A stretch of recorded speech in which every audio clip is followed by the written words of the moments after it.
Pensiya ilə bağlı mühüm anons. Yığılan pulu tez almaq üçün. Diqqət! Sona qədər izləyib, videonu bəyənməyi unutmayın. Vətəndaş vəfat etdikdən sonra onun illərlə topladığı pensiya kapitalının taleyi yenidən müzakirə mövzusuna çevrilib. Hazırda qanunvericilikdə pensiya kapitalının varisə birbaşa ötürülməsi ilə bağlı mexanizm yoxdur. Milli Məclisin deputatı Vüqar Bayramov isə hesab edir ki, vətəndaş pensiya yaşına çatmadan dünyasını dəyişərsə, topladığı pensiya kapitalının müəyyən hissəsinin, ən azı 30%-nin varisin hesabına köçürülməsi məqsədə uyğun ola bilər.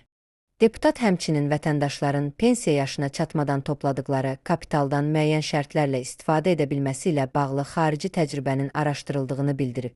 Bəs Azərbaycanda xarici ölkələrdə olduğu kimi, vətəndaşın pensiya kapitalından sağlığında, vəfat etdikdən sonra isə ailəsinin yararlanmasına imkan verən mexanizm tətbiq oluna bilərmi?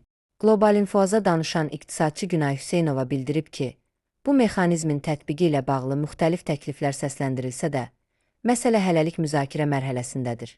Bir sıra deputatlar və iqtisadçılar tərəfindən müxtəlif təkliflər irəli sürülsə də, tam mexanizm hələ hazırlanmayıb. Əslində, məsələ həmin məbləğin istifadəsindən çox təyinatına uyğun yönləndirilməsidir. Təklif edərdim ki, həmin məbləğ şəxs vəfat etdikdən sonra vərəsəyə deyil, sağlığında onun pensiyasına, eləcə də sosial-iqtisadi xərclərinə yönəldilsin. Maliyyə Nazirliyinin proqnozlarına əsasən, inflyasiya göstəricisinin yüksəlməsi gözlənilir. Bu da onu deməyə əsas verir ki, artmayan sosial gəlirlər fonunda xərclər artır. Bu səbəbdən pensiya kapitalının aylıq pensiyaya, dərman və market xərclərinə yönəldilməsi məqsədə uyğun olardı. İqtisadçının fikrincə, pensiya kapitalının vərəsəlik yolu ilə ötürülməsi məsələsinə fərqli yanaşma tətbiq olunmalıdır. Əgər yetkinlik yaşına çatmış övlad yoxdursa, şəxs uzun illər işləyib əziyyət çəkib, lakin sağlığında həmin kapitaldan faydalana bilmirsə, onun vərəsəyə ötürülməsinin nə dərəcədə məqsədə uyğun olduğu sual doğurur.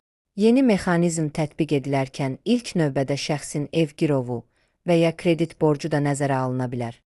Məsələn, şəxs vəfat edib, mirası yoxdur və ya mirasçı mirası qəbul etmir. Əgər bank borcu varsa, həmin kapital borcun ödənilməsinə yönəldilə bilər.